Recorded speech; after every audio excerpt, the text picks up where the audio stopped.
Bon, on y va. Alors, on a vu dimanche, oui, on a vu dimanche, la Gemara Kaf Amoudbet dans Sanhedrin, qu'il y a quand il rentre dans la terre d'Israël, il y a 3 mitzvot. Première mitzvah, de nommer un roi. Deuxième mitzvah, l'achid zarosh el Amalek, de éradiquer la descendance d'Amalek. C'est un génocide. D'ailleurs, Israël a été convié au tribunal international de La Haye pour génocide contre Amalek. Donc on est bien dans la mitzvah. Hein, d'accord. Troisième, après, construire le Beth Amikdash. Comment on sait ça? Comment on sait que c'est dans cet ordre? Parce que c'est écrit Kiyad al-Keska milchama l'Hachem ba'Amalek. Kiyad al-Keska, Dieu a juré, a levé sa main, si on peut s'exprimer ainsi, sur le trône de Dieu. C'est quoi le trône de Dieu? C'est la royauté. C'est la royauté. La guerre contre Amalek, de génération pour Dieu. Donc la guerre d'Amalek, c'est une fois qu'il y a le trône de Dieu. Alors le trône de Dieu, on a vu dans la Gemara Kaf Amoudbet que Shlomo s'est assis sur Al-Kiseh Hashem. On a développé ça un petit peu. Et ça, on va le développer plus. Qu'est-ce que ça veut dire qu'il est sur le trône de Dieu? On va le développer plus. Voilà. Et ensuite, c'est écrit, lorsque Dieu te mettra tranquille de tous tes ennemis, alors tu construiras le temple. Tu construiras la maison que Dieu choisira. Donc, quand tous tes ennemis, c'est-à-dire même Amalek, c'est là qu'il faut construire le temple. Donc, c'est dans cet ordre. C'est ça les psukim. Bien. On verra dans un deuxième temps que Rambam apporte d'autres psukim. Tu as regardé? On l'avait fait avec David et Damien. D'accord. La première séance. Ok. Bien. Alors, il y a un livre de Chassidut qui s'appelle le Magen Avot. On a déjà fait? Non. On n'a pas fait? Une fois, vous aviez fait dans une journée. Ah, la journée, oui, de préparation préparation de Rosh Hashanah. Alors, c'est un livre de Chassidut, de la Chassidut de Kapoust, connue, n'est-ce pas? C'est à droite. Hein? Voilà, à la deuxième sortie de l'autoroute. Voilà, deuxième bretelle autoroute, voilà. Alors, c'est une ville en Biélorussie, un village, hein, où il y avait un petit-fils du Tzemar Tzedek. Un fils, le premier qui a créé cette Chassidut, c'est un fils du Tzemar Tzedek, qui s'appelle Yehuda Leib Schneerson, et il a créé Chassidut de Kapoust. Voilà. Et son fils, c'est Shlomo Zalman Schneerson. C'était le rabbi, Shalom, c'était le rabbi de Rogatchover. Vous savez qui c'est Rogatchover? C'était il y a 100 ans. On a plusieurs sfarim ici de Rogatchover. C'était le Rogatchover, c'est un des très très très très grands talmudistes il y a une centaine d'années. Voilà, il était à Dvinsk. Aujourd'hui, Dvinsk, en Lettonie. Monsieur était en Lettonie, là-bas. Et d'ailleurs, c'est ce rabbi-là qui l'a aidé à être le rav de la ville de Dvinsk. Voilà. Bien. Alors, comme ça m'intéressait de savoir qui c'était le rabbi du Rogatchover, j'ai cherché et j'ai découvert ces livres qui m'apportent énormément. Et vous allez voir, c'est prodigieux. Franchement, c'est prodigieux. Maintenant, c'est la Chassidut. C'est la Chassidut. Toi, en tant que Strasbourgeois, je pense que tu as des bases. Voilà, en tant que moitié chassid. Hein, n'est-ce pas? Voilà. Alors, il y a, si vous voulez, il faut quelques bases d'un vocabulaire de Kabbalah qui est facile. C'est facile. C'est un vocabulaire, c'est pas compliqué. Et il va expliquer pourquoi, d'abord, nommer un roi. C'est quoi un roi? Ensuite, pourquoi il faut un roi pour faire la guerre contre Amalek? Et pourquoi il faut qu'il n'y ait plus d'Amalécites pour qu'il y ait la construction du Beth Amikdash. Voilà.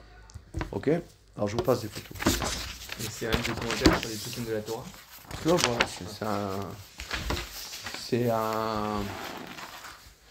c'est spécial.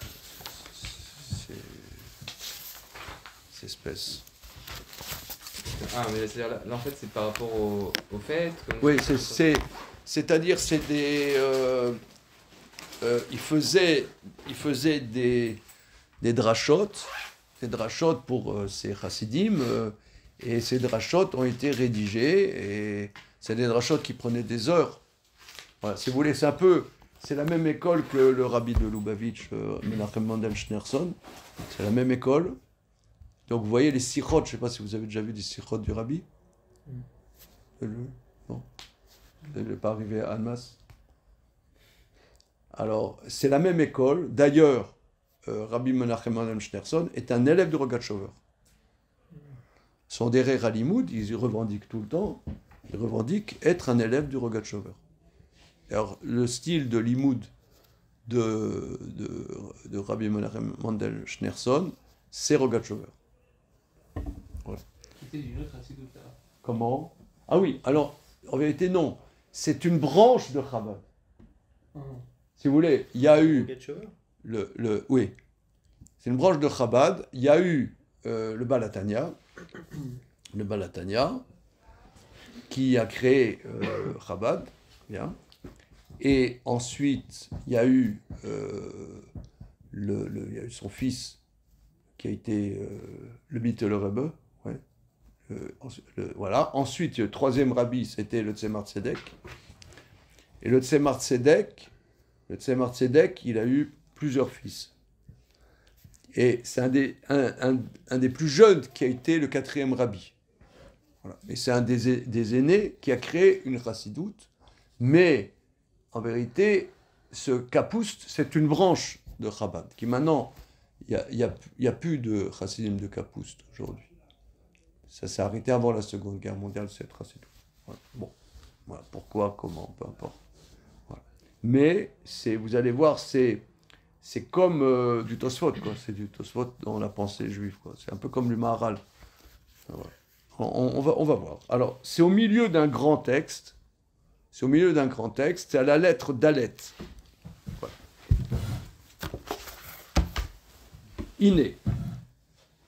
Vous voyez? Donc là, on va être parachat Bo, donc c'est sur la parachat Béchalar. Une fois que les enfants d'Israël sortent d'Égypte, ils traversent la mer Rouge.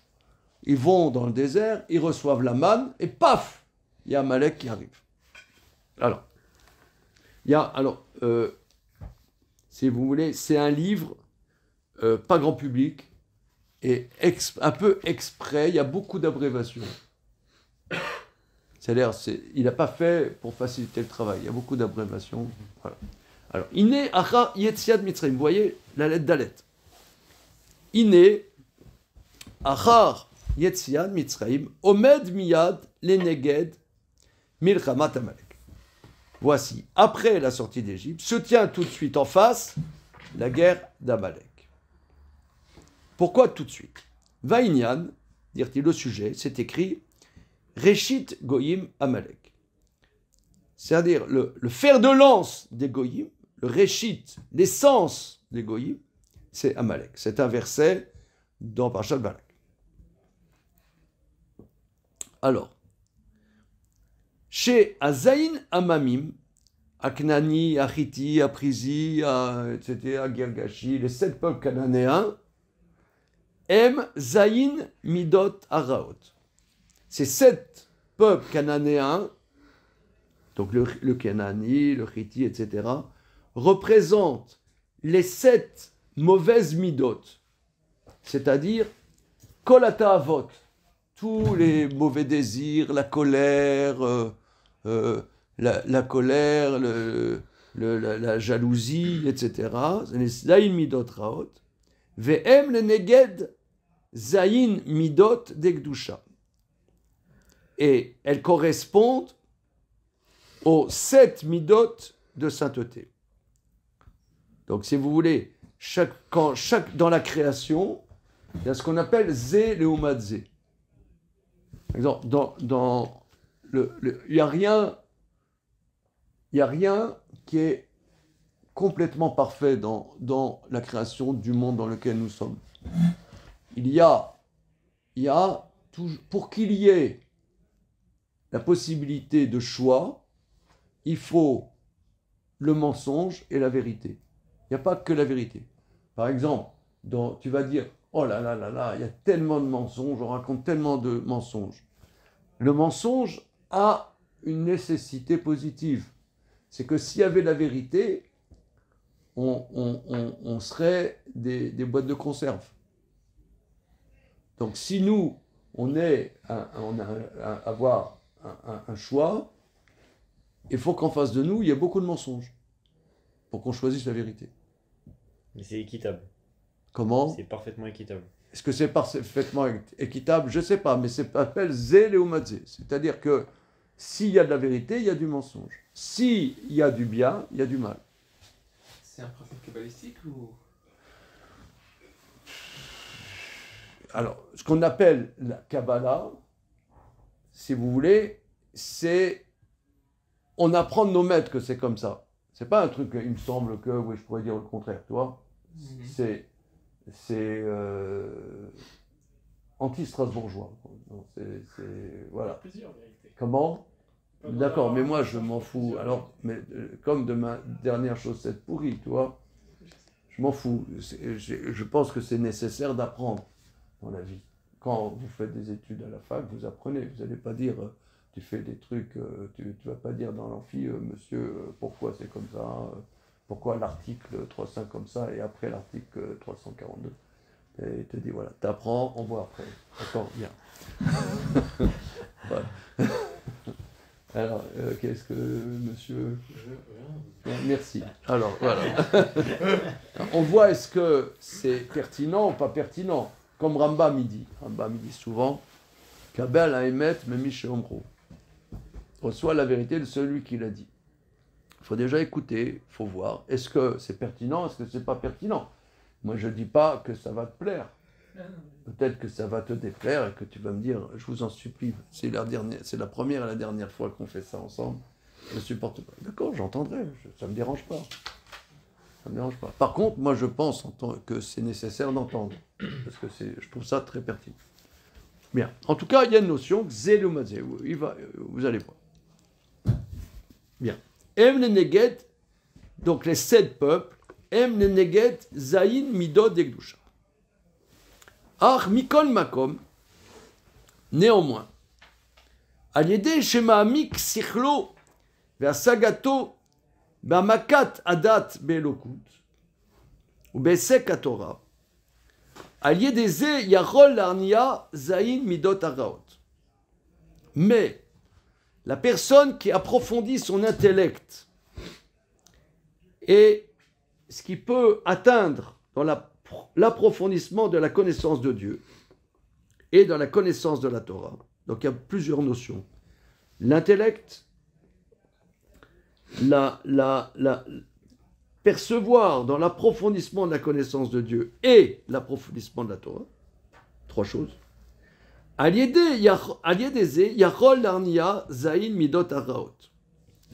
Par ce biais, il peut soumettre ces 7 midot raot. Qui a sechel, yeshlo kohar o mamshala al amidot. Car l'intellect a une force et un pouvoir sur les midot. Je prends un exemple. Par exemple, la colère. Quelqu'un, il est colérique. Quelqu'un est colérique. Alors,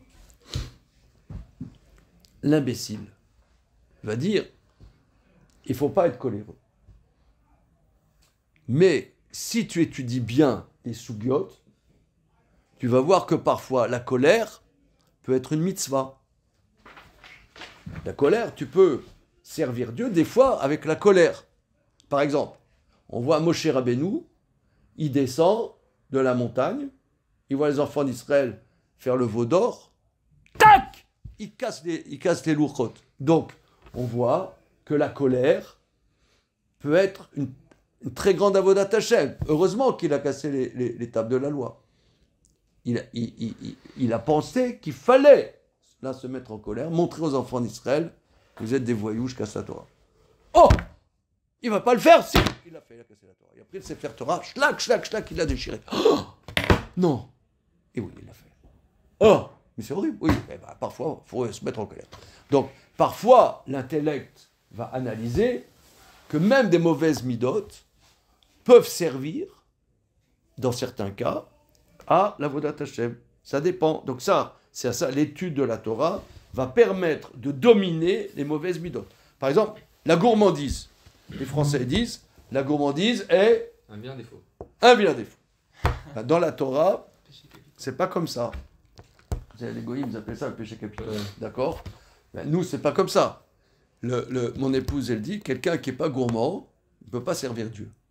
Que le pauvre, et le repas de Shabbat. Il y a ce matin, j'étais à Nourriture, là, après t'as un kidouche, après t'as un truc, t'as un machin. Si quelqu'un n'est pas gourmand, le pauvre chou, je veux dire, il va souffrir. Il ne peut pas servir à chef.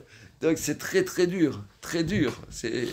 Donc la gourmandise, dans la Torah, on ne va pas dire c'est mauvais en soi, mais l'étude de la Torah va te permettre de savoir quand la gourmandise va te servir à Kadosh Baruch Hu, quand il souille. Donc ça, c'est l'intellect. Et l'étude de la Torah va permettre de dominer.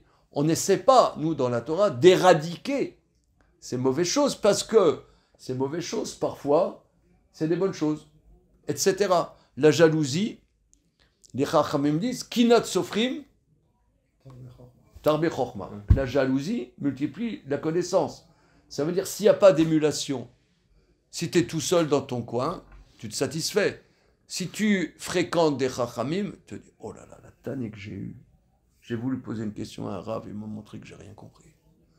Là, il dit, ah là là là là, quel connard celui-là d'être plus Chacham que moi. Ben là, ça va te faire la jalousie, ça va te faire bouger. Voilà. Donc, la jalousie, parfois, peut être, prenons un exemple. C'est dans la Gemara Baba Batra. Par exemple, il y a une boulangerie dans une rue. Tu n'as pas le droit, dans la même rue, d'ouvrir une autre boulangerie. Seulement, tu dois voir avec le premier boulanger, tu dois te mettre d'accord avec lui. Est-ce que c'est possible? Il y a la place pour 2 boulangeries. Mais sinon, tu n'as pas le droit. D'accord? Quelqu'un, il a ouvert un Beth Midrash. Tu n'es pas obligé de lui demander du tout son avis. En face, tu crées un Beth Midrash. L'autre, il dit, mais vous me prenez ma clientèle. T'as qu'à être meilleur que moi. Il faut que je te prenne ta clientèle. Et si tu penses que c'est pas juste, eh ben, t'as qu'à être plus chacham que moi. T'as qu'à faire des meilleurs shiurim que moi. Donc, un titre de, c'est d'Alacha. Il y a un Beth Midrash, tu as le droit de faire un Beth Midrash en face. Voilà. Ah, tu les chips, la clientèle, t'as qu'à être meilleur. C'est pour stimuler la connaissance. Donc là, c'est les mauvaises midotes. Mais ces mauvaises midotes peuvent participer, dans certains cas, à la Vodat Hashem. Donc là, les 7 midotes raot, l'intellect. Alors, là, si vous voulez, on va continuer un peu. Voilà. Voilà. Qui a sechel, yeshlo koar, omab shala, à la midot. Car l'intellect a la force et la domination sur les composantes du caractère. Ve'ainu, qui aime rak l'umadze, shel azayin midot de Kedusha, parce qu'elles sont simplement le vis-à-vis des 7 midot de Kedusha. Donc tu ne peux pas avoir la Kedusha si tu n'as pas ces 7 midot. En vérité, si vous voulez, c'est des vases communicants. L'un l'autre, ça se nourrit l'un de l'autre. Alors, ça se nourrit l'un de l'autre. Les 7 midot de Kedusha nourrissent aussi des 7 midot de la Touma. Donc ça, ce qui est tamé peut devenir taor, ce qui est taor peut devenir tamé. Voilà. Ça, c'est par l'intellect, par l'analyse, par l'approfondissement, par la connaissance, par l'étude de la Torah. Aval, à Sechel, les Ma'ala Mehem. Pourquoi?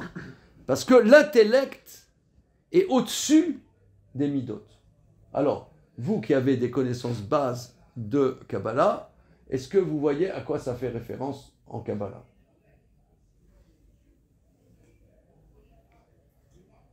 Le date. Alors, alors, regardez, c'est simple, hein, c'est simple. On sait qu'il y a 10 sphirotes. Hein, les 10 sphirotes. Tu as déjà entendu Tzvi? Non? Alors, regarde. Il y a ce qu'on appelle Keter. Keter. Chochma. Bina. Là, tu as Chesed. Gevura. Tiferet. Netzar. Od. Et Malchut. Bien. Alors. Ça fait 9. Comment? Ça fait 9. Non, ça fait. Ah oui. Oui, Yesod, pardon. Yesod. 60. D'accord? La façon dont on les écrit, ça change quelque chose? Comment? La façon dont ils sont écrits, importe? Oui, c'est très très important. Tu as le côté droit, côté gauche. Très important.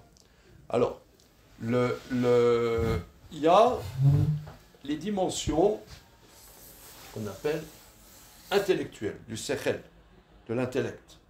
Ça, c'est l'intellect. Maintenant, on sait, par exemple, à Sukkot, il y a les 7 jours de Sukkot qui correspondent aux 7 Oshpizim. Ça, c'est Abraham, Yitzhak, Yaakov, Moshe, Aaron, Yosef, David. D'accord. Pourquoi?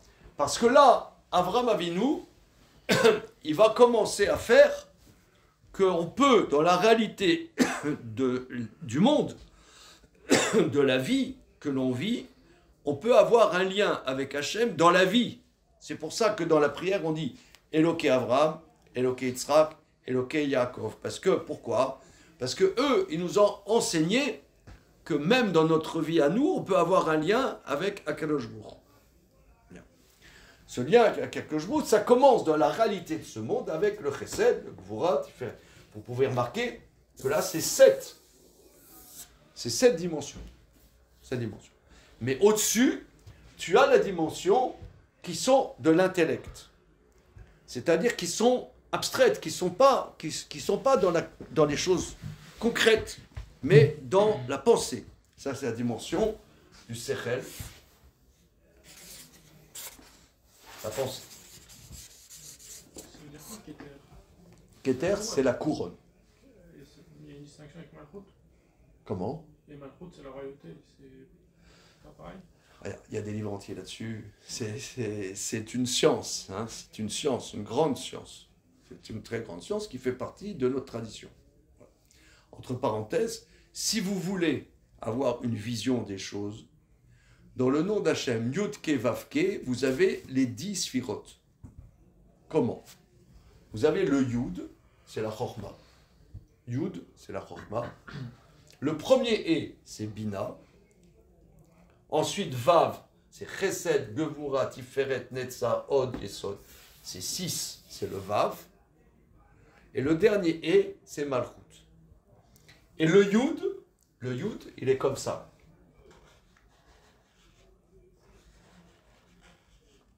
Le Yud, il y a une petite pointe en haut, c'est Keter. Ça va vers le haut, vers l'infini d'Hachem.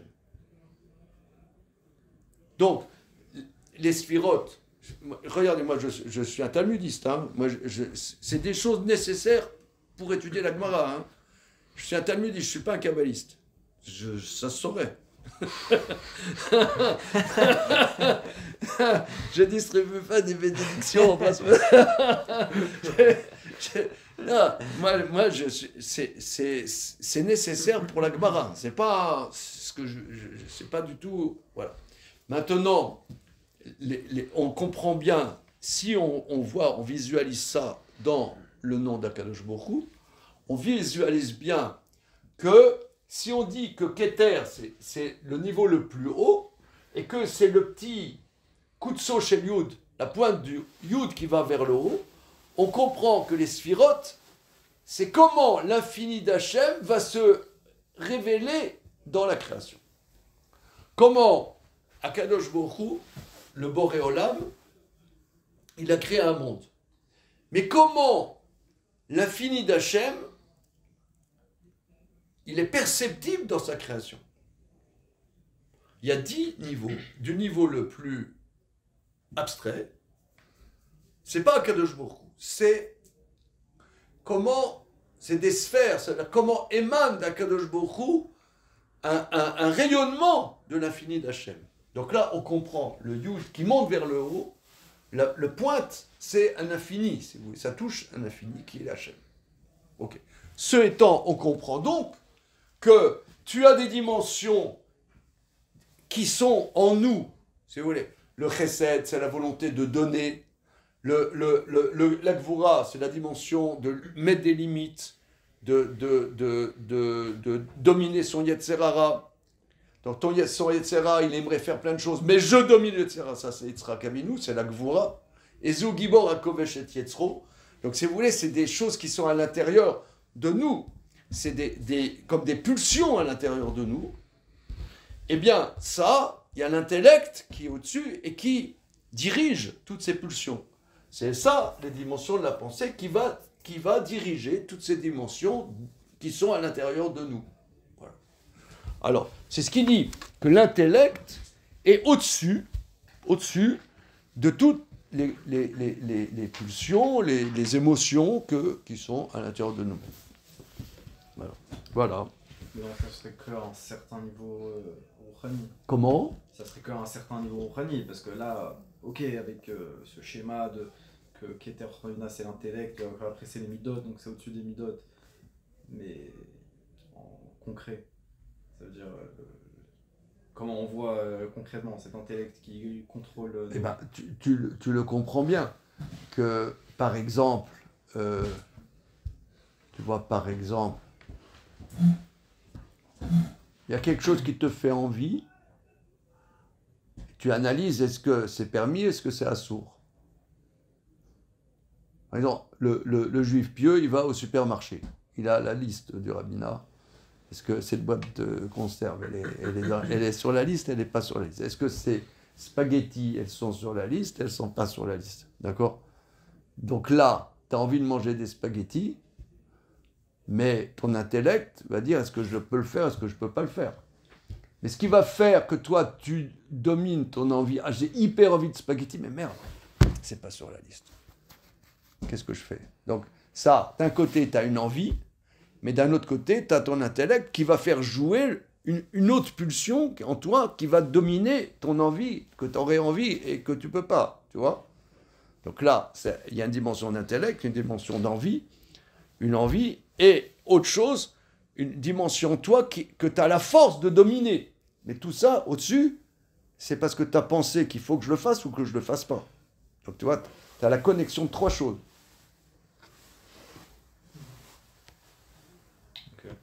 C'est un exemple. Simple. Okay. Alors voilà. Alors, regarde. Aval asechel, vous voyez, asechel, les ma'ala mehem. Alkem en irnaim ou beteim la sechel. C'est pourquoi l'intellect est au-dessus des midot, des caractères. C'est pourquoi les dimensions du caractère sont soumises et annulées à l'intellect. Aval Amalek nikra Reshit Goyim. Mais Amalek est appelé l'essence des Goyim. Aïnou. Sheu Aleumadze chez la date des Gdusha. C'est la contrepartie de la pensée de Kedusha. Vous aklipa chez Neged Adat de Gdusha. C'est-à-dire, c'est la dimension, il y a un terme, il y a la klipa, qui fait référence. Ce qui est dans la Gdusha, c'est comme le fruit. Tu as un fruit, par exemple, tu as une noix. La noix, tu as une écorce autour. Alors, les goyim, c'est la klipa, et Israël, c'est le fruit. Je prends un exemple. Pour les Français, les Français, c'est quoi? Liberté, égalité, fraternité. Pour les Français, liberté. C'est quoi la liberté pour les Français?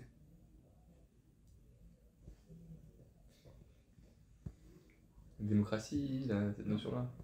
C'est la jouissance de tout droit qui ne porte pas atteinte à un droit. Voilà. Oui. C'est quoi?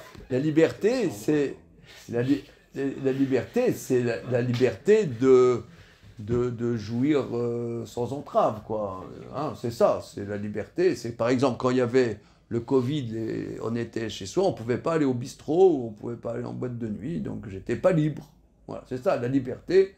J'ai envie d'aller en boîte, je vais en boîte. J'ai envie de me peindre les cheveux en violet, voilà, je me peins les cheveux en violet, et pas comme dans d'autres pays où quelqu'un il se peint pas en violet, il va en tôle. Voilà, ça c'est pas libre. On est français, on est libre. Voilà. D'accord. Maintenant, nous, il y a une dimension de liberté. Mais c'est une liberté que souvent les gens ne comprennent pas. Ils disent, mais comment ça se fait? Vous avez le Shulchan Aruch et vous faites appeler ça la fête de la liberté. La fête de la liberté, tu as extrêmement de contraintes, tu appelles ça à Pessah, Zman Cherutenu. Et on doit bosser comme des dingues pour enlever tout le Khametz. Où est la liberté? Moi j'ai envie d'avoir du Khametz chez moi, merde. Hein? Alors, alors, parce que pour nous la liberté, moi j'explique souvent que la liberté, c'est que ce que je sais qu'il faut que je fasse, je peux le faire. Par exemple, il y a quelqu'un qui dit, moi j'aimerais être Shomer Shabbat, mais je peux pas. Alors tu n'es pas libre. Si tu penses qu'il faut que tu sois Shomer Shabbat, tu peux le faire. C'est ça être libre pour nous. C'est pas faire n'importe quoi. Être libre, c'est pas faire n'importe quoi. Être libre, c'est vivre ce que je pense, je peux le faire. Si je pense que c'est ça qu'il faut que je fasse, eh ben je peux le faire. Alors, c'est dimension vécue, c'est pas une dimension superficielle.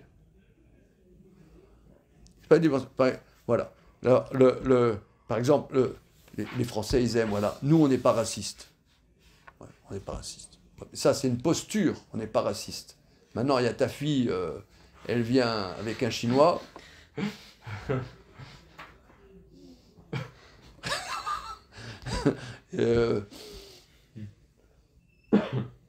À voir. Ils essayent de À voir. changer cette idée-là. Là. Comment? Là, ils sortent des films où ils essayent de changer un peu cette idée-là, à dire il faut aimer tout le monde. D'accord, mais c'est des films. C'est D'accord, des films. mais dans la réalité.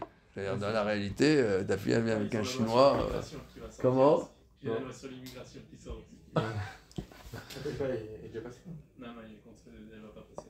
Ah, parce que c'est la révision. Bon, en tout cas, quoi qu'il en soit, il y a ce qu'elle appelle la klipa, c'est-à-dire, ça a à voir avec le fruit, mais c'est pas le fruit. Ça ressemble, mais c'est pas la chose elle-même. Ça, souvent, on est embrouillé avec ça. C'est ça la klipa. La notion de klipa, c'est comme l'écorce de la chose qui a un peu le goût. Un peu le goût. Tu vois, t'as l'orange et t'as l'écorce de l'orange. Non. La peau de l'orange. Voilà, la peau de l'orange. La peau de l'orange, c'est pas le fruit. Ça a à voir un peu avec le fruit.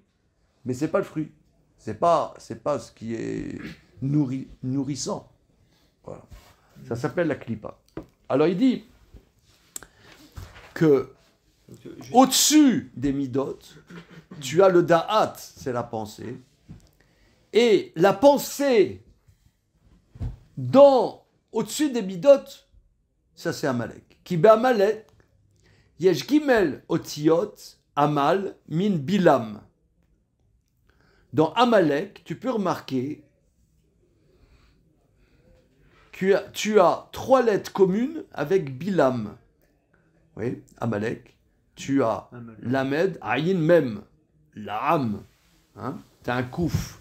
En plus chez Amalek. Et Bilam, tu as un bête. Mais à part ça, le Lamed, Ayin Mem est commun. Au Bilam Ketiv, au sujet de Bilam, c'est écrit Yodea Dat Elion. Il connaît la pensée du Très-Haut, la pensée de Dieu. Que Bilam, au niveau de la pensée, était très très élevé. Kemama Chazal, comme nos maîtres disent, ça veut dire il connaît Yodea Ribono Mekaven Imrodbo. Il connaît son créateur et il a l'intention de s'attaquer au créateur. Pourquoi? Comment on sait? Le point commun entre Bilam et Amalek. Chez Yada, Vera, Kolanissim, chez Nassou, les Israël. Alors maintenant, il va rentrer dans les tripes du sujet. Amalek, Yada, Vera, Kolanissim, chez Nassou, Israël. Il a vu et il s'est rendu compte de tous les miracles qui ont été faits à Israël à la sortie d'Égypte. Vafal Piken, Milo Libo Lilchomimem. Malgré tout, il a eu l'arrogance de cœur de s'attaquer à Israël. Alken, Enadad la saga d'Egdusha Poula Loklal. La connaissance de la sainteté n'a pas d'action sur lui. C'est-à-dire que ce qu'il sait ne va pas le transformer positivement. Au contraire, il va expliquer. Inyan Klipa, Amalek, la dimension de la Klipa d'Amalek, ou Agdalat Ayesh, c'est l'orgueil. Gimel Samer Eresh, ça veut dire Gesut Arwar. C'est Gesut Arwar, c'est l'orgueil.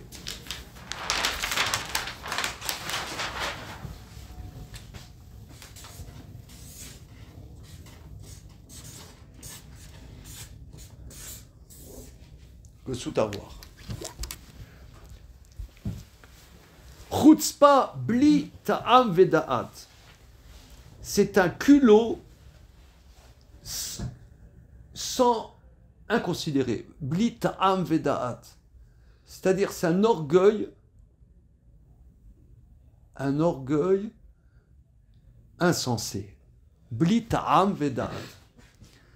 Nikra malchuta belotaga. C'est une royauté sans couronne. Aïnou. Alors là, si vous voulez, là, il va rentrer dans ce que j'adore. C'est que ces concepts abstraits, il les explique de manière très simple. C'est ça, franchement, c'est ça c'est ce qu'on appelle la chassidoute. Si vous voulez, la chassidoute, les grands maîtres de la chassidoute, les notions de Kabbalah qui paraissent impossibles, imbuvables, il va te donner des exemples qu'on connaît dans la vie de tous les jours. Il explique, c'est quoi ça? Regardez. Où suis-je? Aïnou. C'est quoi cet orgueil? Sheniachol isvol mi shegadol mimeno.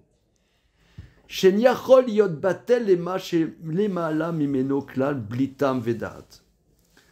Par exemple, tu vois que tu as quelqu'un qui est plus racham que toi. Ou tu as quelqu'un qui a des qualités plus grandes que toi. Tu as envie de le buter. Ça, c'est Amalek. Et pourquoi? C'est insensé. À sa place. On aimerait bien voir ses qualités qu'il a. Mais c'est insensé. Je trouve que c'est humain. Oui, non, mais d'accord. Mais c'est ça, c'est humain. C'est ça qui est intéressant. C'est-à-dire que ça sort pas d'une dimension particulière. On est tous comme ça.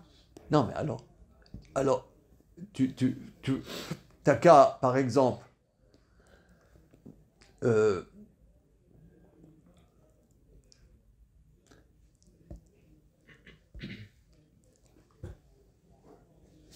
je crois que, si je ne m'abuse, Eliezer, le serviteur d'Abraham, c'était pas un fils de Nemrod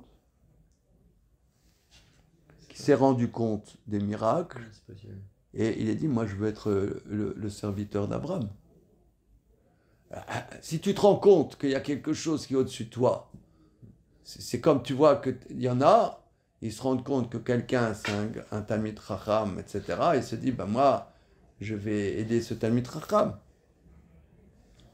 Et tu te rends compte qu'il y a quelqu'un qui est plus grand que toi. Eh ben, tu vas l'aider. Tu vas essayer d'aider ce monsieur, peut-être. Le porter ses valises. Non, tu dis non, je vais le buter. Mais ça sert à quoi? À remettre les pendules à l'heure. Comment? À remettre les pendules à l'heure. mais vouloir le buter, c'est pas de la jalousie, dans le sens je vais être comme lui, c'est je suis le deuxième et je veux devenir le premier. Mais Voilà, sans dépasser. Non, mais ça dépend de la personne. il y a c'est de la jalousie, mais plus profondément, lui dit, je supporte pas qu'il y ait quelque chose au-dessus de moi. Destructeur. Ouais, c'est destructeur. Voilà. Et souvent, la haine des Juifs, c'est lié à ça. Souvent. Souvent, c'est lié. Que tu te rends compte que ce que... bon, je veux pas faire je veux pas faire de l'actualité, parce que je vous laisse chacun décrypter l'actualité comme vous voulez, mais Amalek, si vous voulez, Yétro, il s'est rendu compte. Qu'est-ce qui s'est passé avec les Bnei Israël? Il arrive, il dit voilà, ok, moi j'ai compris. Ata yadati ki gadol Hashem mikol Elohim. Maintenant j'ai compris. Maintenant je viens, oubliez-moi, je suis là sur un strapontin. Est-ce que je peux rester avec vous, etc. Ça c'est Yitro. Même Rachav, la Cananéenne, à Jéricho, elle a compris qu'est-ce qui s'est passé à la sortie d'Égypte. Est-ce que je peux rentrer, moi, dans le Ham Israël? Voilà. Amalek, ça c'est une attitude d'humilité. Humilité, maintenant j'ai compris, j'ai compris quelque chose, et ben je change quelque chose. J'ai fait une erreur, j'étais dans le sheker, maintenant je me rends compte de quelque chose, qu'il y a des gens qui sont plus grands que moi, que je peux apprendre d'eux, et ben je vais les fréquenter, et je vais me faire petit pour apprendre. Pourtant que faire le malin, voilà. Faire petit. Il y en a d'autres! Quel connard! C'est comme... Ouais. Il y a quelqu'un, il m'a envoyé un chiour d'un grand rave. Il dit, écoutez ça, c'est vraiment très très bien. Et moi, instinctivement, j'ai envie de dire du Lachon Hara Tzorah. Parce que c'est dur de sentir qu'il y a quelqu'un qui est plus racham que soi. C'est dur. T'as envie de dire du Lachon Hara. Mais ça, c'est pas des mauvaises midotes, c'est absurde. Voilà.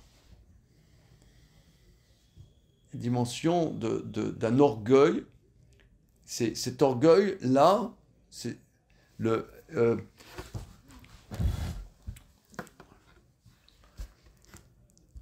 Rava Bilbol m'avait montré, il y a longtemps, très longtemps, et en 1934, 33, 34, il y avait un journaliste allemand qui avait fait une interview très longue de Hitler. Je me souviens plus le nom, c'est possible de retrouver facilement. Il a fait une longue interview de Hitler. Hitler, il disait que l'Allemagne ne peut vivre que s'il n'y a pas de juifs. Ça veut dire, c'est exactement ça, Amalek. Ça veut dire, les juifs sont tellement forts qu'ils nous remettent tellement en question. On ne peut vivre que s'il n'y a plus de juifs. On ne peut se sentir bien que s'il n'y a plus de juifs. Et ça, c'est absurde. C'est absurde. Ça veut dire, si tu comprends l'importance des juifs, alors au contraire, tu te fais petit. Non, que sous ta orgueil. C'est absurde. C'est absurde. Ça vous paraît pas absurde? Non, ce qui est intéressant, c'est qu'en vérité, Amalek, c'est nous aussi, quelque part, si vous voulez. Parce qu'on vit, nous. Oui, parce que des fois, on a ce comportement. On a ce comportement. On a.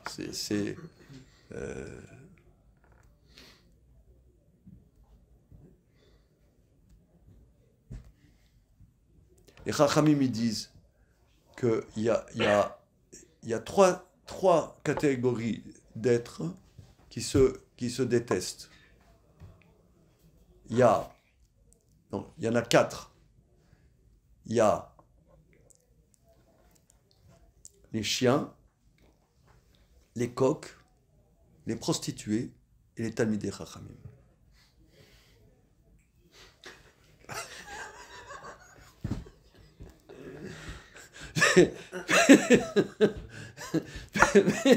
C'est dans le traité Betsa.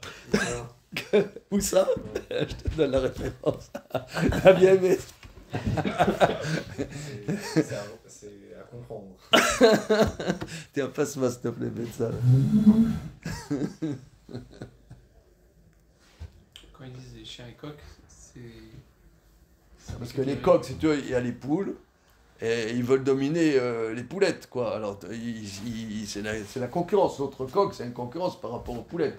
Ah, donc Voilà. c'est vraiment de Les l'animal. prostituées, elles veulent avoir le meilleur client.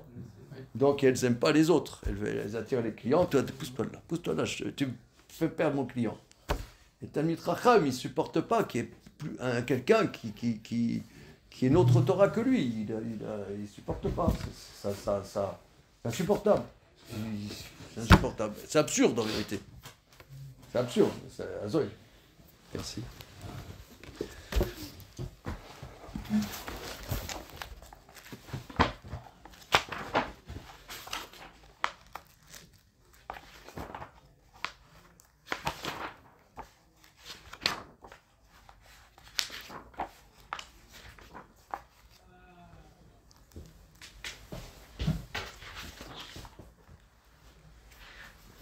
Seconde.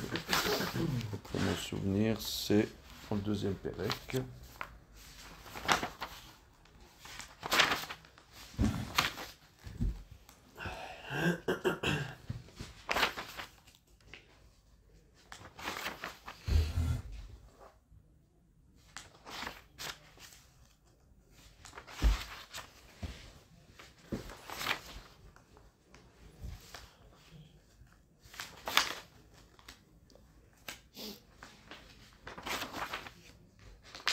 Voilà. Troisième Pérec.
Non, Psachim Kufyud Gimel Amud Bet, pardon.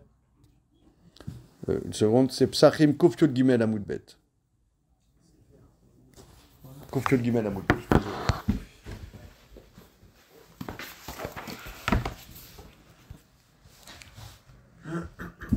Kufyud Gimel Amud Bet.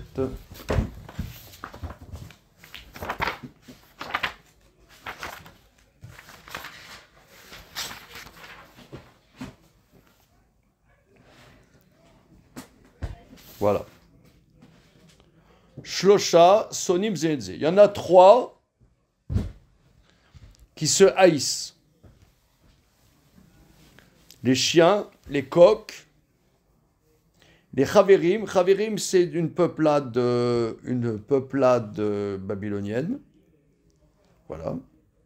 Vieshomrim, Afazonot. Il y en a qui disent aussi les prostituées.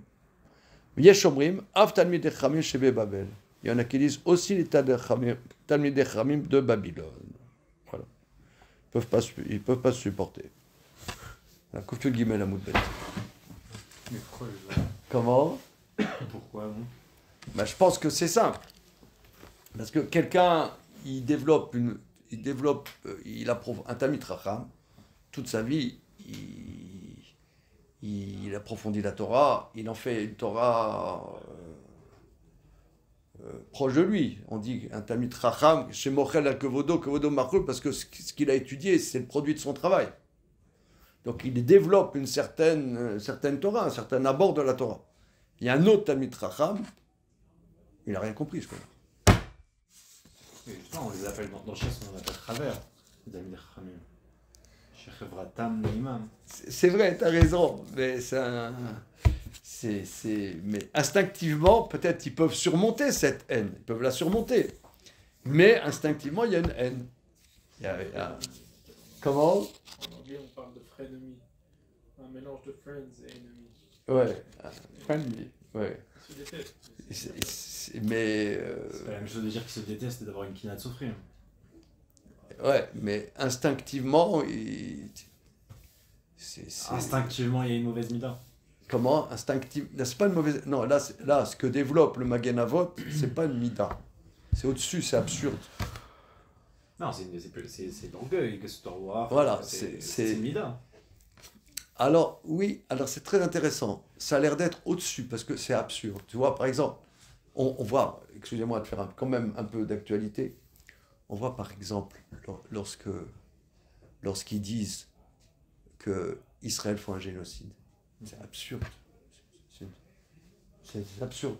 Comme c'est n'importe quelle personne qui a un peu de jugeote, et un imbécile, et pas un grand chacham, il se rend compte que c'est n'importe quoi. Le génocide, c'est le Hamas qui fait un génocide.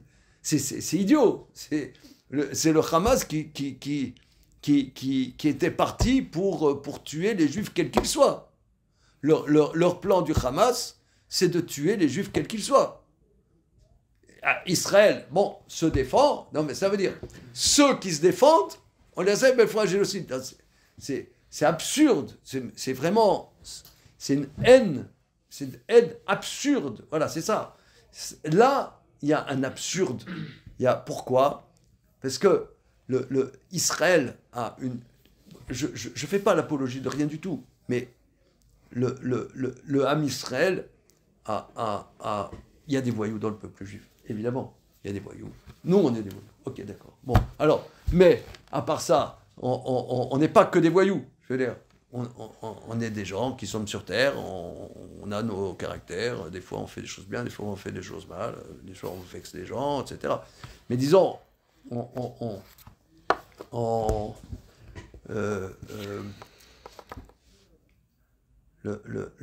cette haine d'Israël, quand n'importe qui dit, mais c'est la seule démocratie dans tout le Moyen-Orient, c'est la seule démocratie, et c'est elle, on dit, c'est les salauds, c'est les trucs. Mais les salauds, c'est tous les pays autour. La Syrie, l'Irak, l'Iran, le truc, l'Égypte, tout, la Turquie. Qu'est-ce que tu veux, ce pauvre petit pays qui essaie de se débrouiller? Qu'est-ce que tu dis? Ouais, c'est à cause de... Calme-toi, qu'est-ce qu'il y a? Quel est ton problème? Ça, c'est absurde, et un absurde. Voilà. Mais ça, nous, on le vit. Voilà, ce qui est fort dans ce texte, et c'est ça pour ça que je veux le voir avec vous, c'est qu'en vérité, ne parlons pas d'égoïsme. Nous, on vit ça. C'est ça, l'Akbar Koufioud Guimet dans Besser Psachim. Il y a quelqu'un qui, je ne sais pas moi, disons, dans ta promotion, il y a quelqu'un, tu vois, il est hyper bon ouais. Et ben, pas seulement il est hyper bon, il est gentil, il t'explique. Ouais. T'as envie de le buter. Mais pourquoi t'as envie de le buter? Pourquoi? Là, parce que nous, on est bloqué dans notre orgueil. Voilà, c'est ça. On a un orgueil et cette envie de le buter, l'intellect ne suffit pas. Il y a autre chose que l'intellect. C'est autre chose. L'intellect ne suffit pas parce que c'est absurde. Voilà, c'est ça. L'intellect ne suffit pas pour dominer cet absurde. Pourquoi c'est absurde? C'est la nature humaine de base. D'avoir des envies comme ça, d'être jaloux. C'est la nature humaine de base. Pourquoi c'est absurde? Parce que c'est pas logique d'être jaloux de quelqu'un. C'est pour ça que c'est absurde. Et que le fait de rationaliser ça, d'avoir ce côté intellect comprend que être jaloux c'est absurde, alors dans ce cas, c'est ça qui. Je sais pas si c'est vraiment la jalousie. C'est pas c'est pas la jalousie. C'est une nuance. Regarde, dit. Je reprends cette phrase qui est très, très subtile. Aïnou, chez En Yachol Isvol mi Gadol Mimenu.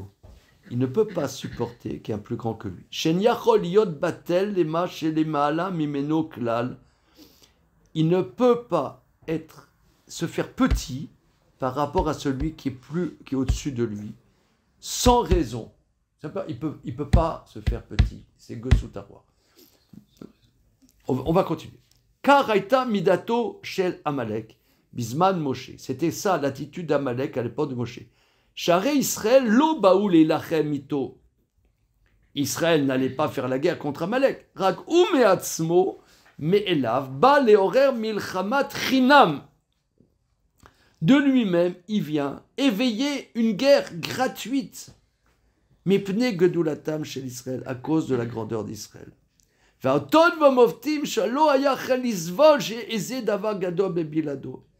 Les miracles, les prodiges, il ne peut pas supporter. Il dit c'est rien, c'était rien ces prodiges. C'est rien, c'est rien, c'est rien, c'est rien, c'est rien, c'est rien, c'est rien. C'est nul. Mais non, c'est des illusions. Mais non, je peux tout expliquer d'un point de vue scientifique. Mais non, ça n'a jamais existé. C'est la manipulation. C'est les sionistes. C'est rien. Ça n'a jamais existé. Vekacha ou bechol adam. Ainsi, dans tout homme, que shelo yochal isvol misheye gadol mimeno be'ene elokim v'adam. Quand un homme ne peut pas supporter qu'il y ait quelqu'un plus grand que lui, aux yeux de Dieu, aux yeux des hommes, que quelqu'un, qu'on fasse du kavod à quelqu'un d'autre et pas à toi,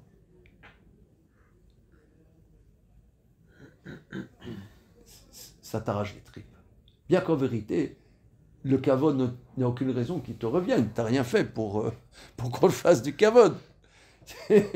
Mais il n'y a aucune raison qu'on te fasse du kavod. Mais qu'on t'en fasse pas, quand on le fait à quelqu'un d'autre, ça te gâche la vie. Tu as envie de buter la personne. Qu'en vérité, c'est absurde. Voilà. De la même manière que dans la sainteté, Yesh midot chez les Ma'alam Sechel Vadat, il y a des dimensions au-dessus de l'intellect et du Da'at. C'est des choses qui, si vous voulez, en nous, il y a l'intellect. Mais il y a des dimensions au-dessus de l'intellect. Qui on sait que c'est idiot et quand même on le fait. Mais c'est quoi des dimensions animales? De l'instinct? Ou c'est, Non, non. au-delà? C'est au-dessus du da'at. Non, c'est pas vers le bas, c'est vers le haut. C'est vers le haut.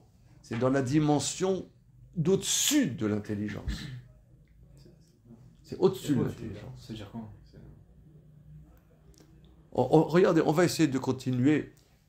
La difficulté dans des textes comme ça, c'est que il va expliquer petit à petit, tu vois. Il va expliquer petit à petit. On va continuer si vous le voulez.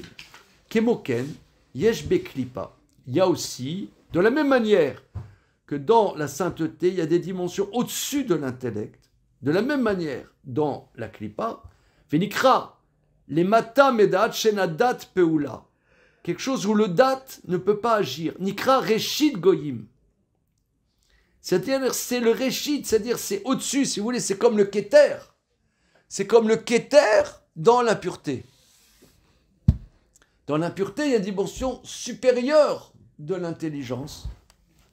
Nikra reshit goyim makor a zayin midot deklipa shimsha meashfira deshem sak shebazé aya ikar. Bon là c'est de la Kabbalah pure, on laisse passer. Vekar gesut, de la même manière, l'orgueil. Makor kol minera. L'orgueil est la source de tout le mal. Zéouidiad gesut amalek. C'est ça l'orgueil d'Amalek. Imtag biya kanesher. Comme le verset dans Ovadia dit, si toi tu veux être plus haut que l'aigle. Neged shem avaya lekabem abrina de karosha keor. Veu inyan chutzpa klapesh maya.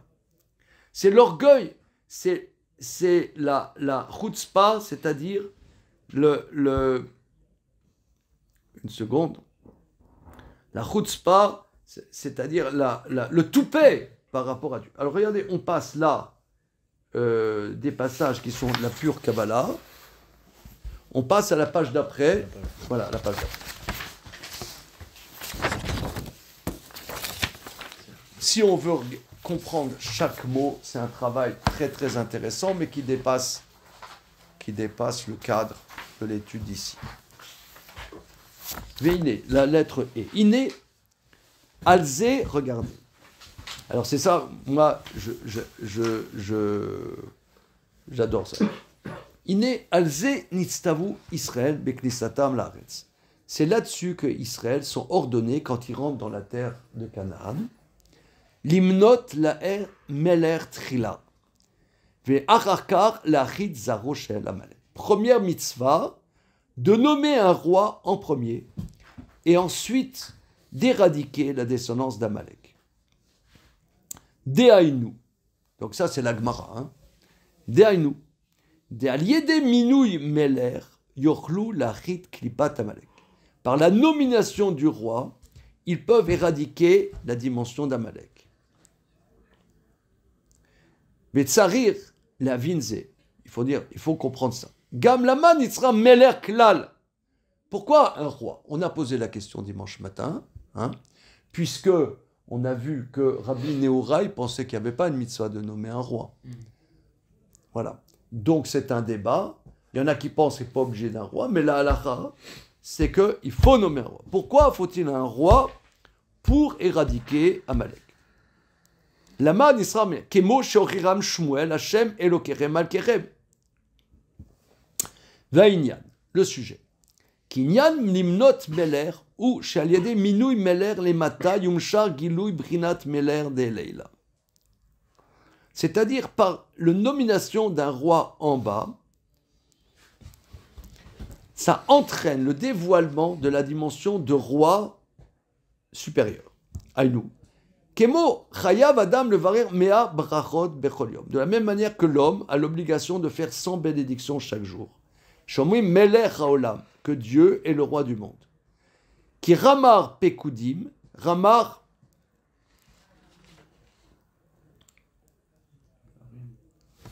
Aleph bet dalet mem, seconde.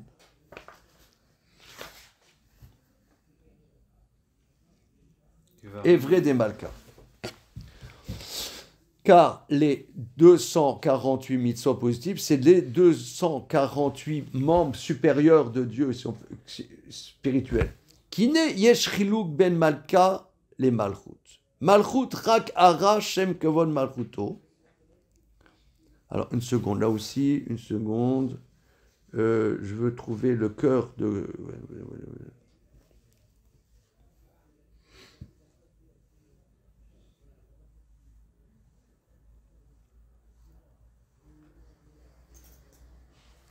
Bon, regardez, il fait tout un pile-poule. On saute une dizaine de lignes. Vameler, Shugadol Mikol Israël. Vous voyez, Ameler, Shugadol Mikol Israël. En vérité, tout est nécessaire, hein, mais c'est un yun très particulier. Je vous dis, c'est comme un tosfot.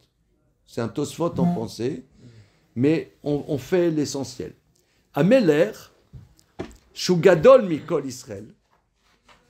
Le roi, qui est le plus grand de tous les juifs, Tsarir, la rot yoter arnacha, doit exprimer plus de soumission. Vamekuvan amiti ou, car le sens de tout ça, qui kula kame kelo chashiv. C'est-à-dire, plus quelqu'un est proche de Dieu, plus il se considère comme rien du tout. Kula kame kelo chashiv, ça veut dire tous devant Dieu, c'est rien du tout. Imken, kolakarov yoter kame ou yoter kelo chashiv. Plus quelqu'un est proche de Dieu, plus il se considère comme rien. Vamashal minyan akochavim. Shenirim ktanim hashemesh, afalpi shesh mem glonim kemu hashemesh. Et là, le fiche Galgal Hashmini Krovim Yoter Lelokut, Embebrinat Bitul Yoter. Aker Mitraim Ktanim Hashemesh. Il dit, c'est comme, prenons une parabole des étoiles qui nous paraissent petites par rapport au soleil. Bien qu'en vérité, elles peuvent être grandes comme le soleil. Mais étant donné qu'elles sont à un niveau plus loin et plus proche de Dieu, elles se représentent plus petites. Elles paraissent plus petites que le soleil. Imken Meler Israël, le roi d'Israël, Shukarov l'Elokut Yoter Mikol Israël, est plus proche de la divinité que tout Israël, ou Bemet Batel Bemetziut Beyoter. Il est plus annulé. Lo kemo shenire lichora. Pas comme ça a l'air d'être.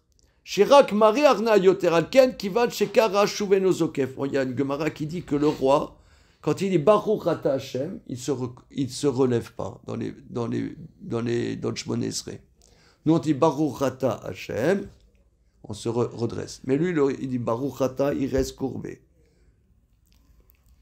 Inyan Ameler Anu, Shaliede Abitul Atsum Shelo, par l'annulation de son égoïsme, ou Mechaber Elokut Imolamot Anivreim Achigale Gam Lemata Neshamot Israël Amuvashim Begufim Gashmim.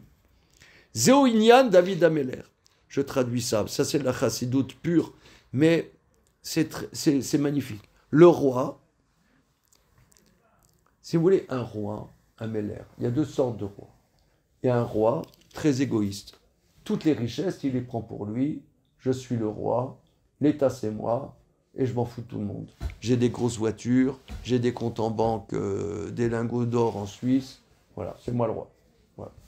Ou bien, tu as un roi qui est conscient que son peuple dépend de lui, et il se rend compte. Prenons par exemple, moi je fais des tfilotes que Binyamin Netanyahou, ils deviennent humbles.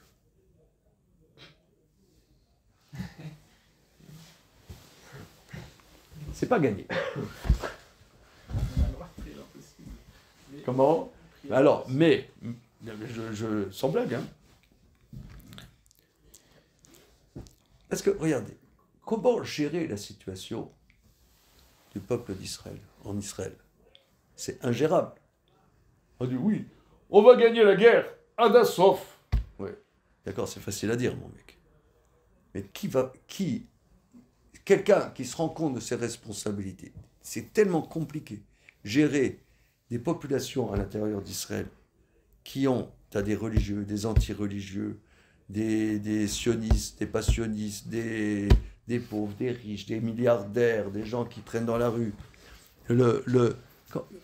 Tu as des gens qui veulent pas du tout entendre parler de judaïsme, des gens qui sont fanatiques du judaïsme. Et tout ça, c'est une population. Il faut gérer aussi comment les goïms ils vivent ça, comment ils abordent ça. Il résout un problème, il y en a 5 qui apparaissent des nouveaux. Il se dit, Akadosh Baruch Hu, je ne peux pas m'en sortir. C'est ça le roi David. Le roi David, lui, qui se rend compte de toutes ses responsabilités, il se rend compte qu'il n'est rien du tout. Mais plus quelqu'un est grand, plus il a de responsabilités, plus il se rend compte qu'il est rien du tout. Alors, en étant rien du tout, c'est ça ce qu'il dit. Il dit, Inyan Ameler, Shaliede Abitul Atsum Shelo, par l'annulation incroyable à lui, ou Mechaber Elakut Imolamot Adivraim, il relie la divinité avec les mondes créés, relie Akadosh Baruch Hu, il dit Akadosh Baruch Hu, relie-toi ta création, de manière à ce que se dévoile dans les âmes des Juifs, qui sont Melubashim Megoufim, il fait partager aux âmes juives ce dévoilement d'Akadosh Baruch Hu. Zeinyan David Ameler alav shalom. C'est ça toute la dimension de David Ameler. Qui naît Bekidush Levana Omrim David Ameler Chai Israël, Meler Israël Chai Vekayam. David Ameler, David Meler Israël, David Meler Israël Chai Vekayam. Kemo Alevana, Shemochaberet Balayla Or Hashemesh Laïr ala Haaretz. C'est comme la lune qui, la nuit, relie la lumière du soleil pour éclairer la terre. Alors regardez, ça c'est absolument magnifique. Ça c'est sublime. C'est-à-dire que la nuit, on voit rien. Pourquoi à Birkat Alevana, on dit David Meller Israël, David Meller Israël, Chai Chai Bekayam, David Meller Israël, Chai Chai Bekayam, David Meller Israël, Chai Chai Bekayam, David. Pourquoi? Qu'est-ce que ça a à voir avec Birkat Alevana? Alors, lui, il explique. Nous, on est dans un monde obscur, dans ce monde-ci. Un monde, comme la Gemara dit dans Masechet Baba Metzia, dans Asocheret Apoalim, ce monde ressemble à la nuit. Ça ressemble à la nuit. On ne voit pas le sens dans ce monde-ci. Mais la lune, elle, qui est modeste, parce qu'elle n'a pas des rayons du soleil, elle n'a pas de lumière. Elle reçoit les rayons du soleil pour éclairer la nuit. C'est ça, quand il y a le renouveau de la lune éclaire de manière timide, de manière discrète, elle éclaire de la lumière dans la nuit. De la même manière, la lune représente le roi David, qui par le fait qu'il est modeste et que lui, il n'a aucune possibilité de s'en sortir dans la vie avec toutes les responsabilités qu'il a, il reçoit la lumière d'Akadosh Baruch Hu, et par cela, il éclaire le peuple d'Israël. C'est ça la fonction du roi. Alors, il est humble par rapport à qui? Comment? Dans l'histoire, son humilité, elle est par rapport aux autres juifs. Par rapport à Akadosh Baruch Hu. Par rapport à Kadosh Baruch Hu, mais pas par rapport aux autres juifs, alors. Qui est le reflet de Dieu, Il a une responsabilité de roi. Il a une responsabilité de roi. On verra dans la suite qu'est-ce qu'il peut être humble avec les hommes ou non. Voilà, ça c'est à la côte qu'il faut voir. Parce qu'il représente quelque chose. Mais, en vérité, il se fait complètement réceptable. Comme la lune, qui n'a aucune prétention d'illuminer, puisque c'est un astre qui n'a aucune lumière par lui-même. Donc ça représente, en vérité, quand nos maîtres ont mis le minal de dire David Meller, Israël, Chayvekam, Akidush Alevana, il nous explique qu'est-ce que c'est la royauté de David. C'est des flans, non? Pour s'écrire dans le Patarayon, David Meller, Israël, Chayvekam. Mais il nous explique qu'est-ce que... Quoi? 12 fois, je crois qu'il y a. Mais qu'est-ce que ça a à voir? Elle a dit, ça explique. Et alors, il va expliquer que David, c'est l'humilité absolue, et c'est par l'humilité absolue qu'on pourra déraciner Amalek. Vous voyez, c'est pour ça que la royauté, elle est avant Amalek, puisque Amalek, c'est le contraire, c'est l'orgueil absurde. Mais concrètement, comment l'humilité elle peut déraciner un orgueil? Comment? Dans le concret, comment l'humilité elle peut déraciner un orgueil? Qu'est-ce que ça veut dire? Ça veut dire, on comprend que c'est vraiment des méthodes inverses. D'accord. Ok, on va voir. C'est intéressant, hein? C'est intéressant, ouais. Alors regardez, on va peut-être continuer, on va faire Rambam maintenant, hein, parce que comme c'est profond et on a beaucoup de questions, on continue la prochaine fois ce texte-là, mais maintenant on fait Rambam, pour un peu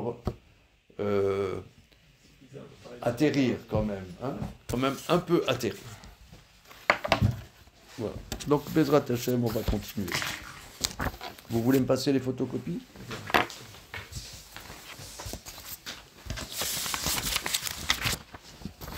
Mais qu'est-ce qu'on gagne en tout cas?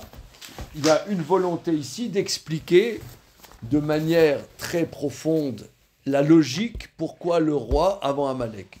Donc on a déjà mis un élément que le roi dans la sainteté, c'est-à-dire David Améler, ça représente comme la lune qui, en étant complètement réceptif à la lumière de Dieu, est capable alors de réfléchir cette lumière de Dieu et la redistribuer, si vous voulez, au peuple d'Israël. Si le roi il est là pour son caractère, comment on peut avoir une dynastie s'il est élu pour sa personne et qu'ensuite on élit son fils? C'est justement pour ça qu'on dit que son fils, il a pas les mêmes idotes et il est des trucs où il suit Bah, pas, alors ouais, on prend pas. alors, Oui, on le prend mais pas. alors ça veut dire, David, il est capable de combattre Amalek, mais toute sa descendance, on s'en tape. C'est-à-dire, il n'y a pas de... Bah ouais, Il y a juste un roi. Alors, c'est pour... Alors, voilà, c'est-à-dire que... c'est pour ça qu'il faut que ça soit de la descendance. C'est pour ça qu'il faut que ça soit de la descendance de Yehuda. Parce que Yehuda, il y a eu pour arriver à Yehuda, pour arriver à David, il y a toute une mixture dans cette ascendance très spéciale. Il y a Yehuda, Tamar, ensuite il y a Boaz avec Ruth. Donc il y a toute une mixture très spéciale. Aussi avec les descendants de Lot. Qu'est-ce qu'ils font les descendants de Lot dans cette histoire? Ah oui, Ammon et Moab. Ammon et Moab. Et pourquoi c'est pourquoi c'est de Yehuda et pas d'un autre fils de Yaakov? Pourquoi et pas Yosef? Yosef, il prétendait être la royauté. Yehuda a dit, toute la ferme, c'est nom de but. Toute la ferme, il ne faut surtout pas que ce soit Yosef. C'est gravissime que ça soit Yosef.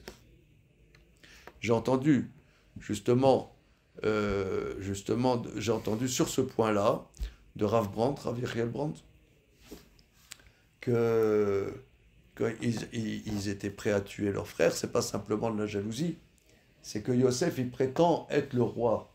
Mais Yosef se rappelle Yosef Hatzadik. Alors c'est vrai, c'est un tzaddik. Mais pour être le roi, il ne faut pas être trop tzaddik. Il faut être comme David, il faut être un peu perturbé. Il faut avoir des pulsions un peu dans tous les sens pour pouvoir aider le peuple juif à faire tchouva, à progresser.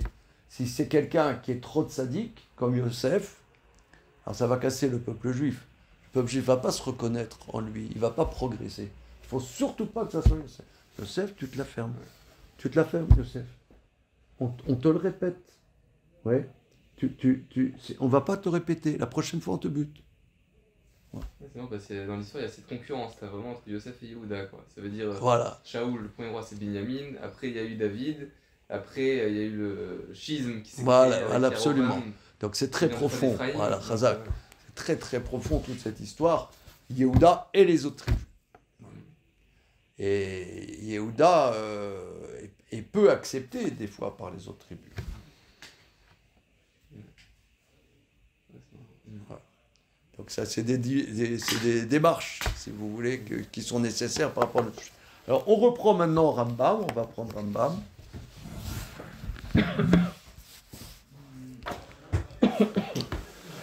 David, on chante pour eux. David, Melech Israël, Chai, Chai, Vekayam. David, Melech Israël, Chai, Chai, Vekayam. Où est-ce qu'il est passé, notre ami, là? Alors, regardez Al-Chot Melachim, Al-Acha Bet. Donc, l'Agmara, elle dit, il y a 3 mitzvot.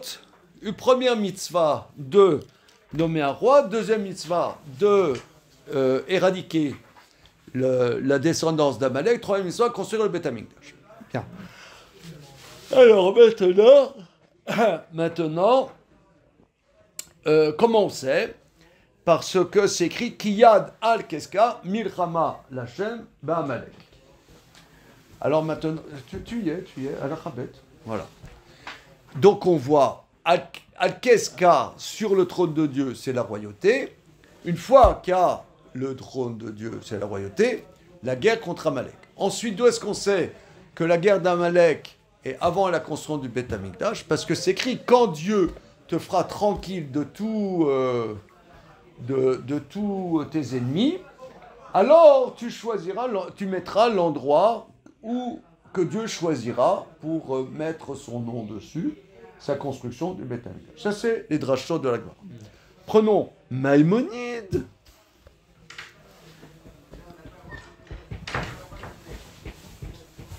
Minouy Meler, Kodem, les Milchemet Amalek. Nommer un roi précède la guerre d'Amalek. Chez Nehemar, Oti Shalar Hashem, Limshochacha le Meler, Veata ler Vikita et Amalek.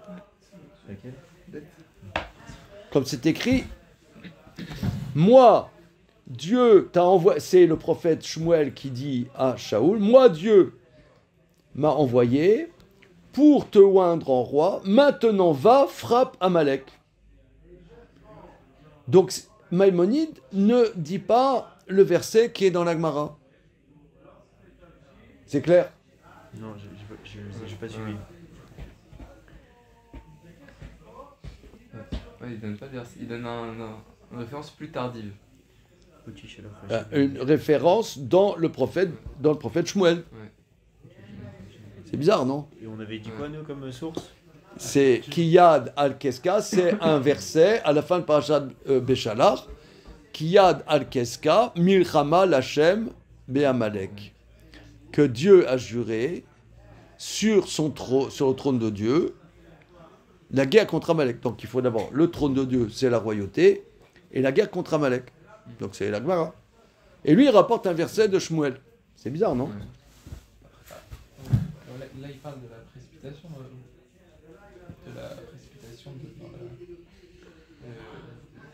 Il dit que le roi précipite la guerre à Amalek, non? Tu sais, il dit pas que c'est une mitzvah parce que ce bateau. Non, il ne dit pas que c'est une mitzvah par ce verset. Il dit que ça précède l'ordre, d'abord le roi, guerre contre Amalek et construction de Beth Amikdash. Or la Gemara, elle pose la même question avec d'autres psukim. C'est Zarbi, non? Oui, évidemment. Non, mais j'essaie, tous les commentateurs vont se poser la question. On va voir exactement. Ouais, après, c'est vrai que c'est. Ensuite, d'où est-ce qu'on sait que la guerre d'Amalek précède la construction du Beth Amikdash? Parce que c'est quand c'est écrit dans Pachat Re'eh, lorsque Dieu te mettra tranquille de tous tes ennemis, tu construiras la maison que Dieu choisira. C'est un verset dans la Torah. Et là, il va répondre le passage. V'achata zera Amalek kodemek lebinyan abayit. Et éradiquer la descendance d'Amalek précède la construction du Beth Amikdash, comme c'est écrit, Vaï ki Hashem ameler bebeto, quand le roi était assis dans sa maison, V'Hashem inyarlo mesavi mikol oivav, et que Dieu l'a laissé tranquille de tous ses ennemis. Le roi a dit à Nathan, un avis, regarde, je suis installé dans une maison de cèdre, et, sous-entendu, et Dieu est dans une maison de tenture, le Mishkan. Je veux construire le temple. Voilà. Mais alors, etc. Alors... Ce basouk-là, je crois que la Gemara le cite quand même. Hein. Qui est chez la Melech Veto. Comment? Je crois que la Gemara cite quand même ce basouk-là. Je crois qu'il en cite plusieurs pour dire qu'après, il y a le Beth Amikdash. Après la guerre contre Amalek, c'est là où il y a la construction du temple. Je crois qu'il me semble qu'il cite celui-là aussi. Il y en a un qui lui, il ne le cite pas, c'est vrai. Mais je crois que... Alors, Kaf Amudbet.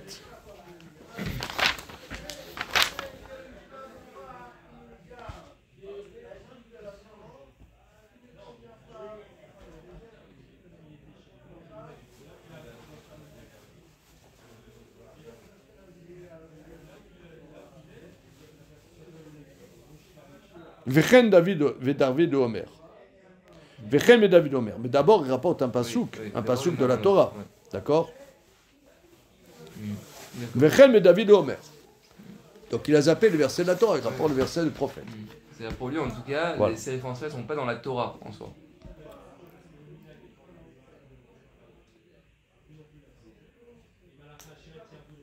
Alors, regardons effectivement le Lechem Mishneh, d'accord?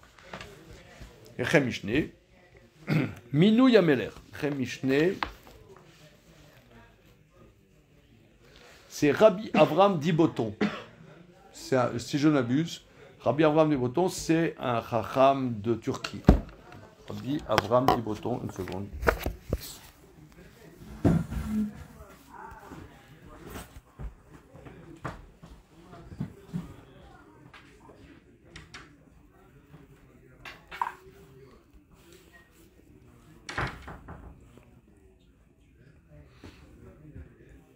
Rabbi Avram dit Boton, Salonique. Salonique. De Salonique. Hein. Ok? C'est bon les mecs? Alors, les Chemishli.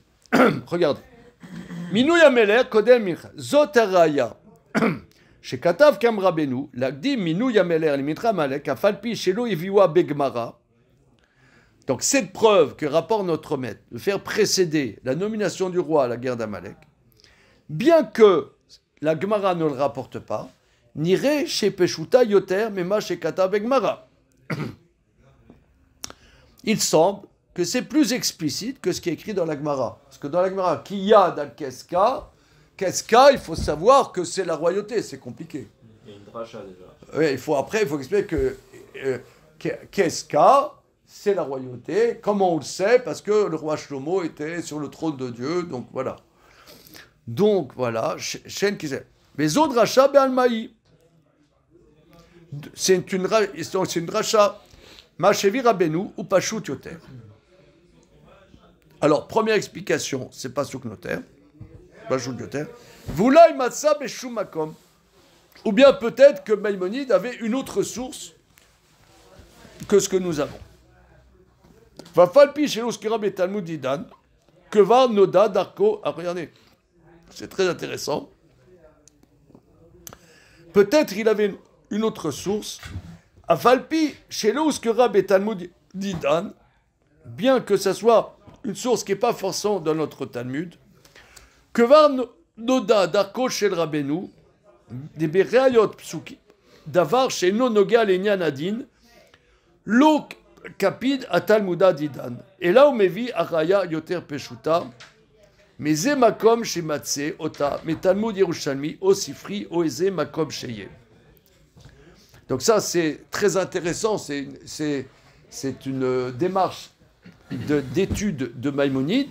Il dit, c'est l'habitude de notre maître que quand on rapporte des preuves des versets et qu'il n'y a pas d'incidence halachique, alors c'est pas grave de ne pas rapporter la preuve que notre Talmud amène, mais il apporte une preuve plus explicite de quelque endroit, soit du Talmud de Jérusalem, soit du Sifri, ou de n'importe quel endroit, si c'est plus clair, plus explicite. Et là, ça n'a pas une. Là, ça n'a pas d'incidence halachique. Pourquoi? Ben, il t'apporte une preuve qu'une fois que le roi est nommé, on fait la guerre contre Amalek. Voilà, c'est tout. C'est ce qu'il voulait, ce qu'il fallait démontrer. C'est pas la halakha, ça. Il y a un ordre Non, à respecter. l'ordre, il est halachique, Voilà. mais la preuve des versets, que ça soit de tel verset ou tel verset, ça ne change pas. Ok. Donc ça, c'est très intéressant ce qu'il dit. Je trouve ça passionnant. Varaya shevi me David gabe achalat zera malek kodemel et binan abayt ou yoter peshuta. Or, la preuve de David que exterminer la descendance de Amalek précède la construction du Beth Amikdash, c'est plus clair que la preuve du Talmud qui dit quand Dieu te mettra tranquille l'endroit que Dieu choisira.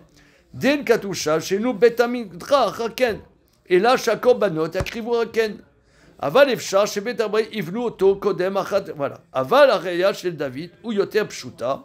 Il dit parce que la preuve de la Gemara est ambiguë. Il dit une fois que tu seras tranquille, alors tu amèneras les corbanotes. C'est pas clair là-bas que c'est la construction du Beth Amikdash. Donc il dit Rambam a rapporté une preuve plus évidente, plus claire que ce que la Gemara. C'est intéressant quand même. Il prend quelques libertés par rapport à la Gemara.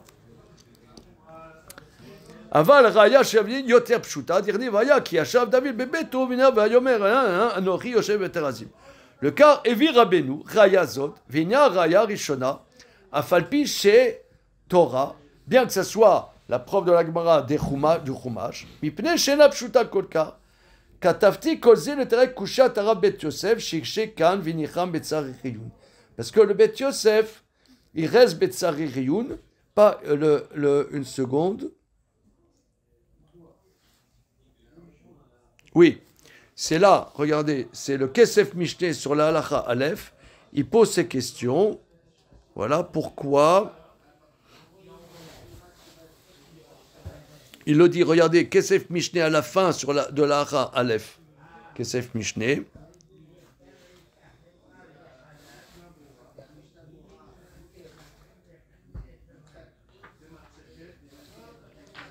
Mikol Makom, Saririyun Bedivre Rabbeinu. Néanmoins, il faut approfondir des paroles de notre maître. Les Minouy Meler Kodem Limeret Amalek, de nommer le roi précède la guerre à Amalek, l'homme a été la Mikra de Maïté Begmara. Il ne rapporte pas le verset de la Gemara, il rapporte un verset du prophète Shmuel. Veod, de la Khatat Zera Malek Kodem Yanabait, Maïté Mikra Batra, il rapporte le verset, deuxième verset, Velo Maïté Mikra Kama, que la Gemara rapporte. Vaya Banyar Lacham, Tsaririyoun. Donc, regardez, notre grand maître, Rabbi Yosef Karo, il dit, je ne comprends pas Rambam. Alors, le Lechem Mishneh, lui, il propose une démarche. Il dit que le derrière de Rambam, quand ça n'a pas d'incidence halachique et qu'il y a des psukim plus explicites, il ne se gêne pas de rapporter l'explication plus. C'est balèze quand même. Hein. Alors, si vous voulez, on apprend qu'il se permet quelques libertés dans un but pédagogique. Mais quand il n'y a pas d'incidence. Quand il n'y a pas d'incidence, évidemment. C'est quand même très intéressant. Alors regardez, on s'arrête là-dessus ce soir. Bezrat Hashem, alors dimanche je ne suis pas ici. Je suis pas ici. Alors regardez, je vous suggère que dimanche relâche. Hein, et mercredi prochain, on commence la halacha Dalet. Voilà. Halacha Dalet. Elmadim Meler Mekal Goyim. Mekal Gerim, pardon. Mekal Gerim. Et ça a des incidences halachiques de nos jours très importantes. On verra ça. Là, il y aura des incidences. Est-ce qu'un guerre peut être Dayan dans un tribunal? Est-ce qu'un guerre peut être président d'une communauté? Voilà, par exemple. Donc, c'est des incidences très très pratiques. On verra ça, Bezrat Hashem. Voilà. Ok? C'est bon? Merci à vous. À part ça, une petite